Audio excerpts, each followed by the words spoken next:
నా పేరు చిటికుల వెంకటరమణ. ఆ హెల్త్ చెకప్‌లో ఈసీజీలో కొంచెం ప్రాబ్లమ్ ఉందని చెప్పన్నారు ఫస్ట్. ఆ ప్రాబ్లమ్‌ని కన్ఫర్మ్ చేసుకోవడానికి సీటీ స్కాన్ కావాలని చెప్పన్నారు. ఆ సీటీ స్కాన్ చూసినప్పుడు దాంట్లో మల్టిపుల్ బ్లాక్స్ ఉన్నాయి అని చెప్పేసి ఐడెంటిఫై చేశారు. ఆ మల్టిపుల్ బ్లాక్స్ ఐడెంటిఫై చేసినప్పుడు రియల్లీ ఐ గాట్ షాక్డ్. అది ఎందుకయిందో నాకు తెలీదు. ఎందుకంటే నేను యాక్చువల్‌గా రెగ్యులర్‌గా ఎక్సర్సైజ్ అన్నీ చేస్తూ ఉంటాను. మరి even though it is identified. దాని తర్వాత నేను ఆ తర్వాత 2, 3 ఒపీనియన్ తీసుకున్నాను కూడా. తీసుకుంటే వాళ్ళు కూడా అన్నారు, "ఇది better to go for surgery. సర్జరీకెళ్ళాలి" అని చెప్పేసన్నారు. When you have a diagnosis of coronary artery disease, usually with mild disease, they will give you medicines. With severe disease, you have to decide between stents and surgery.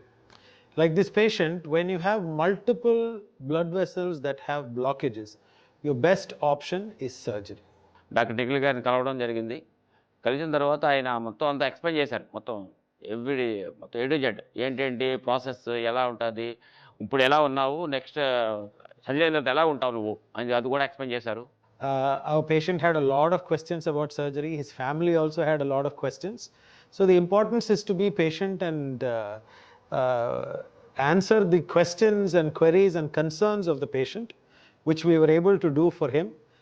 He was actually a very, very good patient, recovered very, very well, is doing a very active and full life, and we're very happy for him. చాలా అదే మామూలుగా ఆయనకి రుణపడి ఉంటామని చెప్పి చెప్పడం జరుగుతుంది. నిఖిల్ గారికి, డాక్టర్ నిఖిల్ గారికి వాళ్ళ ఆ ఫ్యామిలీ అదే మన అపోలో యాజమాన్యానికి కూడా ధన్యవాదాలు.